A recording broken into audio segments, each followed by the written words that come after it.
All right, so let me get this straight. I go away for a few days because I was sick. Sorry, I was gone for so long, by the way. And while I'm away, y'all decide to start capping CEOs. Okay. Oh, and I don't believe Luigi did it, by the way. But that's a completely separate topic. Welcome back to the Tweakable Podcast.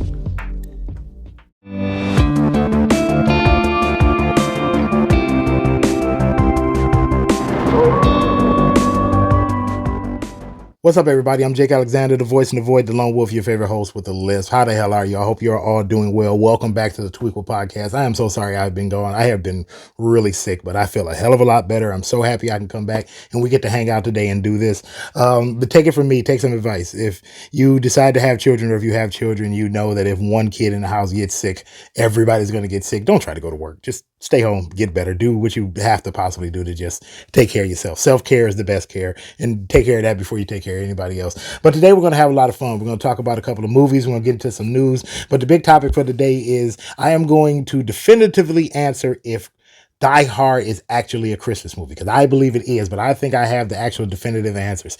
We've got a lot of people who say it is, a lot of people say it isn't, but I think after you hear my argument today, you'll see why it actually is a Christmas movie. But before we get into any of that, let's get right into the news.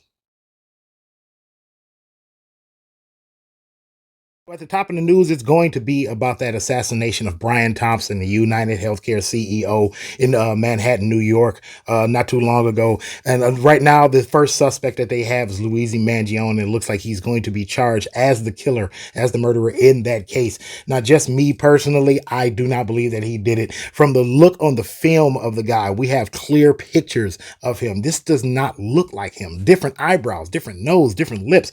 But let's be for real, this won't be the first time some guy has been set up and has taken a rap for a murder that he didn't commit in this country or anywhere else in the world. So however this goes down, I'm going to keep track of it, because to me, this looks like a giant conspiracy. This looks like it's going to be the conspiracy of my entire lifetime. And I don't think we're ever going to get anything close to this, not until after I'm gone and my kids become my age. But however this goes down, whenever there's more news, I'll let you know and keep you updated. At the box office, is another pretty good weekend for that post-Thanksgiving weekend that we've had so far. Moana takes over the number one spot, now at $610 million worldwide. Wicked is down to number two, coming in at just about $472 million worldwide. Gladiator 2 still holding on to the number three spot and coming in at $378 million worldwide. Red One, although not the runaway hit that everybody at their studio was expecting it to be, it is still in the top five now at $167 million worldwide. It still looks like it's going to track to lose money, but we don't know for sure, because let's be for real, studios lie about the money that their movies make. So we'll just watch to see how that one goes. I still say it's a pretty good movie for you to go see, a little longer than it needed to be, and not exactly what thematically and tonally what it should have been for a holiday movie, but it's still a fun movie for you to go and watch. So if you haven't watched it, I suggest you go watch actually all four of those movies I just mentioned. They are all actually very good. So just stick around, because we're going to talk about some other movies I think that you ought to see right after the news. Video game awards have come and gone just over the past day or two, and we actually got some pretty good nominees and a lot of really good winners and a few surprises in my opinion.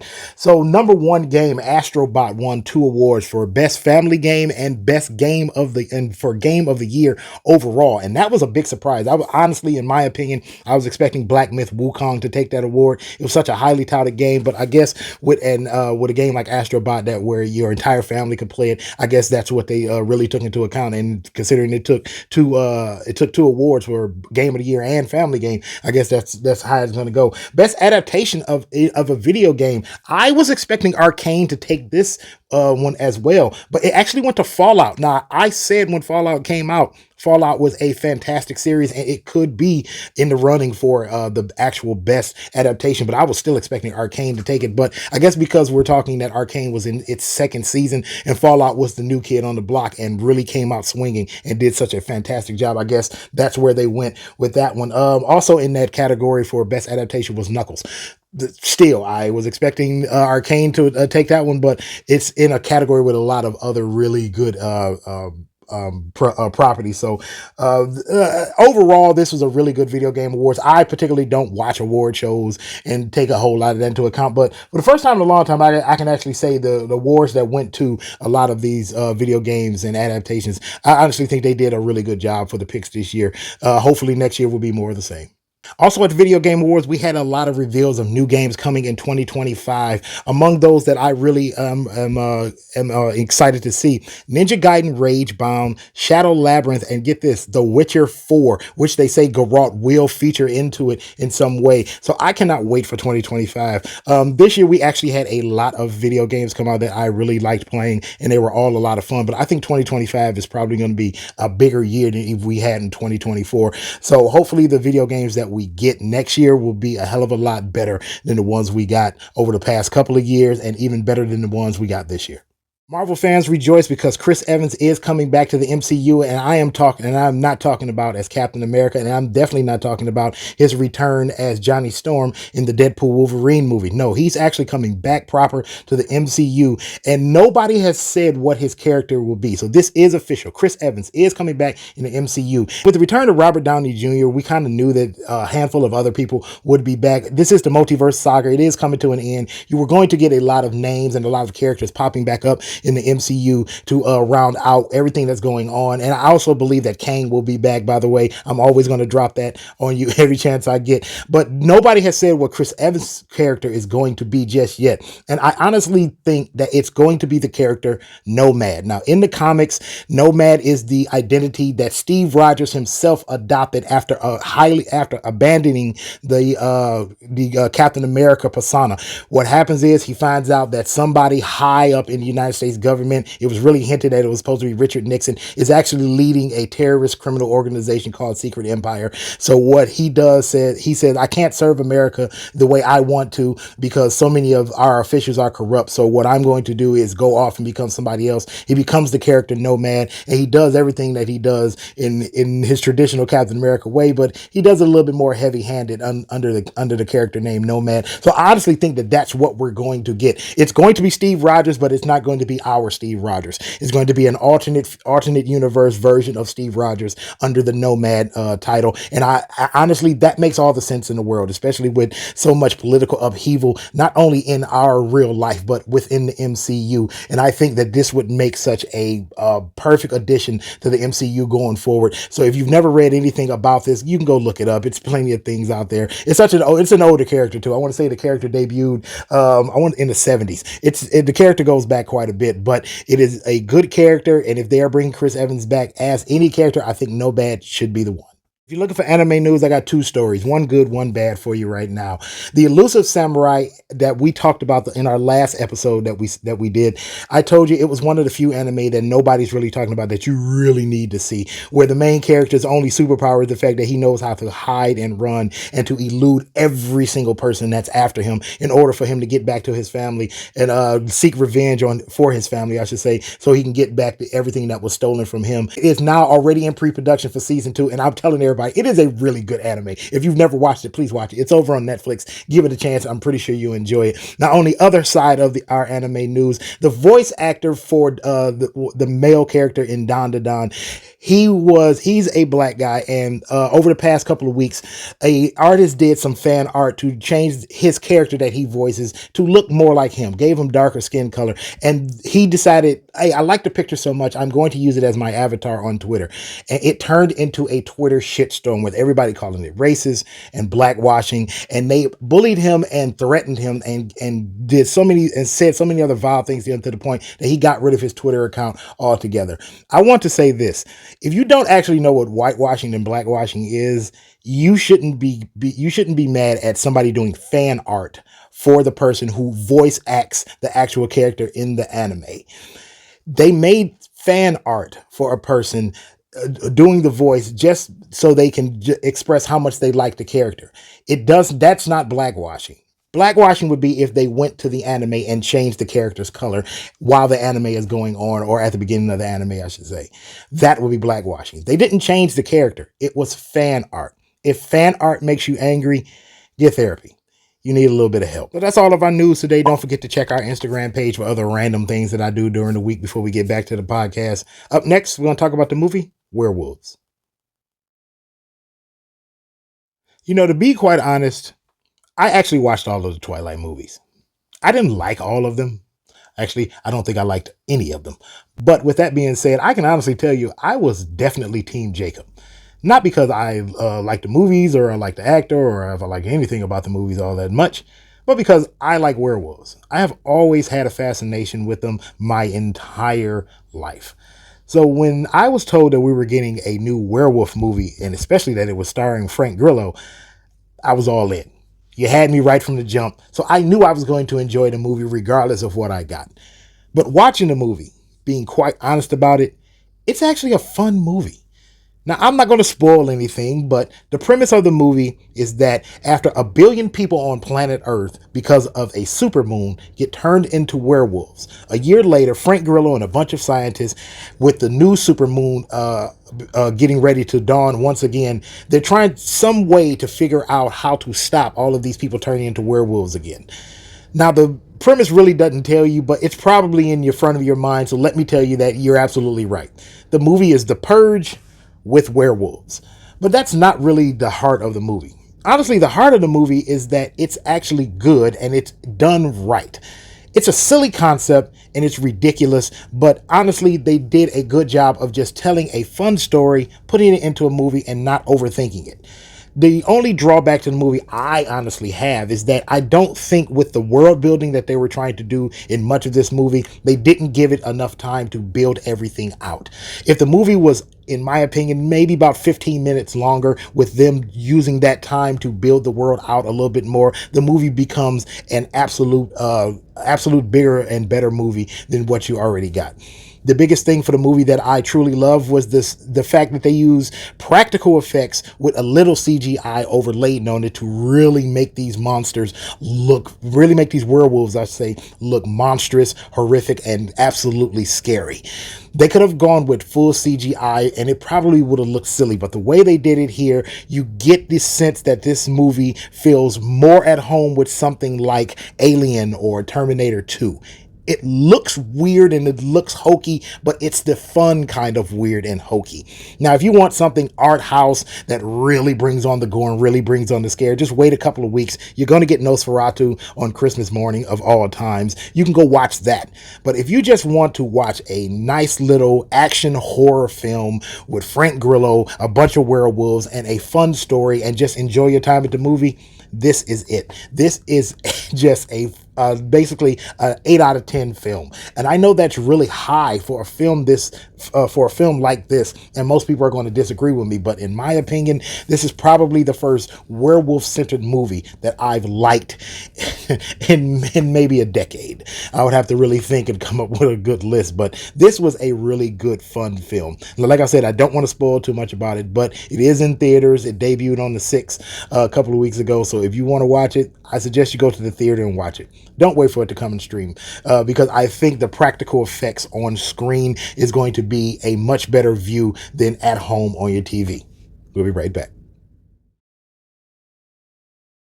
The holiday season is all about laughter and love. So if you really want some laughter and love in your life, over on Netflix, I want you to check out this comedy special, What Had Happened Was, starring Jamie Foxx. So Jamie Foxx goes back to his comedy roots and with this stand-up special, and he's very vulnerable and he's very grateful and gratitude after his health emergency that we still don't know a whole lot of, but he does talk about in this stand-up special. And he does a fantastic job of not only explaining everything and being vulnerable, but at the same time giving us the comedy that we haven't seen from him in so long. You got to remember that Jamie Foxx started out in the comedy world, but then expanded into music and drama and action adventure and movie in that film with Tom Cruise and things like that. But he's always been mired in the film world for so long that a lot of people, including myself, forgot that he's extremely funny. Watching this stand-up special, it reminds me of the Marlon Wayne special that came out also on Netflix not too long ago, where somebody who has been away for so long decides to come back to stand up and to remind the world just how funny they are by being vulnerable and telling somebody and telling us, I should say, while up on stage about one of the lowest points in their life. If you want to laugh and just be entertained for a short period of time during this holiday season, I truly implore for you to sit and watch this stand-up special. You will not be disappointed. So there's an old saying that's been going around for quite some time now. It's not Christmas until you see Hans Gruber fall from Nakatomi Tower. Now that meme has been going around for so long, I can't even remember where it started. But it all goes to the fact that so many people, myself included, believe Die Hard to not only be a Christmas movie, but the best Christmas movie we've ever gotten. But not everybody agrees. In fact, during his own roast on Comedy Central, Bruce Willis had this to say. Now, please listen very carefully. Die Hard is not a Christmas movie. Now, I respect Bruce Willis's opinion. It's his movie, but I wholeheartedly disagree. I mean, Die Hard is my absolute favorite movie. Has been since the first time I saw it as a kid. But I knew then, just like I know now, that it is in fact a Christmas movie disguised as an action thriller. How do I know? Well, I'm going to give you the top 3 reasons why it's actually a Christmas movie, whether Bruce Willis and everybody else likes it or not. One of the first things that people are going to argue about Die Hard not being a Christmas movie is its release date. It was released during the summer, but you really can't use that as defense for it to not be a Christmas movie. You want to know why? How about the movie Holiday Inn starring Bing Crosby, which in the remake, it morphed into the film White Christmas, in which the song itself, White Christmas, debuted first in Holiday Inn. That movie was released that year in July. And what about Miracle on 34th Street? You cannot argue that that's a Christmas movie. It is probably the biggest Christmas movie of all time. Released June 4th, 1947. But really the first thing that makes Die Hard an absolute Christmas movie, thematically, this is a Christmas movie. When you think of Christmas, you think of love and family, togetherness, goodwill toward men. And you can't argue that Die Hard does not have these themes running and coursing directly through it and drives the narrative of the movie. John left New York to go all the way over to Los Angeles to get his wife and his family back together. That is love and family right there. He is a cop in New York, but he decides to put his life on the line, not just to save his wife, but to save everybody being held hostage inside of Nakatomi Tower. That right there is goodwill toward men. And as far as peace, then I'm pretty sure you got all the peace you wanted after John was able to dispatch with almost every single bad guy, which is going to go into our third one, the Holiday Miracle. But believe me, everything that has to do with Christmas is what drives the narrative. And yes, the movie itself is set during Christmas time at a Christmas party, although you don't get a lot of snow until we get all those papers falling out of the sky and it looks like snow. Now, you don't actually get to have a Santa Claus in this movie, but Christmas movies don't actually have to have Santa Claus. Look at the classic Christmas tales of like the movie Scrooged that is taken from A Christmas Carol. Santa Claus is not in the movie anywhere, but it is in fact a Christmas movie, and we all know it as such. So thematically, Die Hard absolutely is a Christmas movie. Reason number 2 is let's be for real, a kind of a soft reason, but I think it makes up a big part of Christmas movies in general, and that's the music. Inside Die Hard, you have songs like Winter Wonderland, Let It Snow, Christmas in Hollis by Run DMC, and the closing song during the credits, Ode to Joy.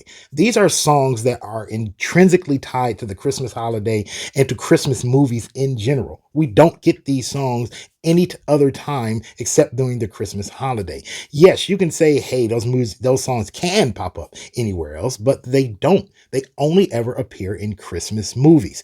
And there is a lot of things inside this movie that makes it seem like, oh, it's only an action thriller, but let's be for real. Christmas movies are not all about the lovey-dovey stuff that's during Christmas. The music and the set and everything going on in the movie makes up the movie itself. Now, if you want any other example of having a Christmas movie and still have it be an action and still being kind of violent and vulgar at the same time, look at Bad Santa. Look at the movie It's a Wonderful Life, where the movie really doesn't kick off until we see the main character trying to commit suicide. Let's be for real. Christmas movies are often dark and deal with things of a spiritual nature, and it can get violent, but it always ends in a love story of some sort, and it always ends on a good high note, which is exactly what Die Hard does. So for me, the music itself, the set pieces, the action in it, the story, the centerline story, and the music and how it moves the story itself, that absolutely makes Die Hard a Christmas movie, in my opinion. So coming in at number 3 is my absolute favorite reason why Die Hard is a Christmas movie, and that's the Christmas Miracle. Now, we've seen tons of Christmas movies where they don't have one, but usually in films of a longer nature, or non-Hallmark version, I should say, these are going to have some Christmas miracle where the good guys or the bad guys usually see something happen, and it's some way of saying, hey, the spirit of Christmas was with our main character. Now, I know somebody's going to probably point to the fact that, John was able to strap a gun to his back with some packing tape, and he was able to get 2 shots off, kill the bad guy, save Holly, and drop Hans Gruber out of the window without himself being killed, and those are the only bullets he had left. But that's not the Christmas miracle I'm talking about. Now, you can add that to the list, and that would actually conclude it, but I'm talking about something a little different. Now, inside this film, this is definitely an 80s movie. July 15th, 1988 was his debut. It's an action thriller for sure, but like I said, Christmas movie is wrapped up right along with it. And it is because this Christmas miracle is something that I don't think anybody actually pays attention to but me. In this film, we have 4 black characters. 4 total. You have Reginald VelJohnson as Sergeant Al Powell. First up in the movie, you saw Argyle, played by Devereaux White. You wound up with Theo, played by Clarence Gilliard. He was the tech who was the actual person breaking into the vault. And then you have Grand L. Bush, who played one of the FBI agents. By the time this movie is over, the only black person that dies in this film is Grand L. Bush, and he was one of the FBI agents that died in the helicopter crash. And guess what? I don't think anybody would be too mad that the FBI agents actually died, because how many of us actually like FBI agents? And let's be for real, if they hadn't messed around and cut the power off to the building, then Hans never would have gotten into the vault, because he needed that power to be shut off in order to break the electromagnetic seal. I told you, this is my absolute favorite movie. I know this film by heart. By the time this film is over, the one black guy who is a criminal is the only criminal that survives. The cop survives. The limo driver, Argyle, survives. In a 1980s action film, almost no black people survive in these films. And guess what? 3 out of the 4 did. And for me, that is a huge miracle. Like I said, that's not something a whole lot of people would look at as a Christmas miracle, but for me, inside this Christmas movie, it is a Christmas miracle. And you add that to the fact that John was able to strap that gun to his back and get those few shots off with the last remaining rounds that he had in order to save Holly and drop Hans out of that window. I would absolutely say that those are 2 Christmas miracles that we can count and make Die Hard into one of our absolute favorite Christmas movies. So those are my top 3 reasons why Die Hard absolutely is a Christmas movie. And to me, I think that is the most compelling case about why it is. But you tell me, if you think that it's not a Christmas movie, drop it in the comments, and I'm going to argue with you and prove why what you think may be just a little bit off base. And if you do think it is a Christmas movie, give me some other reasons that I didn't list here why you absolutely think it is. That's all we have on this. Up next, it's time for the last call. So that's it, and that's all. It's time for the last call. I want to thank each and every single one of you for checking me out this week. You didn't have to. You could be doing anything, but you decided to hang out with me while I do this pokey little podcast, and I truly appreciate every single one of you that does it. Over the past couple of weeks, we've actually got a lot of new subscribers over here on YouTube, and I am so happy that you all decided to hang with me. We do a lot of stuff. We talk about a lot of movies and anime and a whole bunch of other things, but we do have fun. We're going to start talking about a whole lot of other things after the first of the year, so just make sure you're tuned in and checking out the channel. Get your friends and family to stop by and join the conversations that we have. There is no weekend watch list this week. I know I've been gone, and we should have one. But let's be for real. It's the holiday season. You should be watching Christmas movies and a handful of other things. Just make sure you check out the channel. I'll update you as we go along before we get to the next episode of other things that you could be watching. But right now, no weekend watch list. Just watch Christmas movies and watch holiday movies. It's that time of year. That's what we're going to do. And it's time for us to go. But before we do, remember that you are never alone. There is always somebody there for you to talk to. Pick up the phone, dial or text 988. You are never alone. If you feel the darkness closing in, you need somebody to talk to. Trust me, I've used it before. You can use it now. It is always there for you. You are never alone. Please remember that. Always tell yourself that you are never, ever alone. So it's time for us to go. We will end this episode the same way we end every episode. God bless. I love you, and peace. See you next time.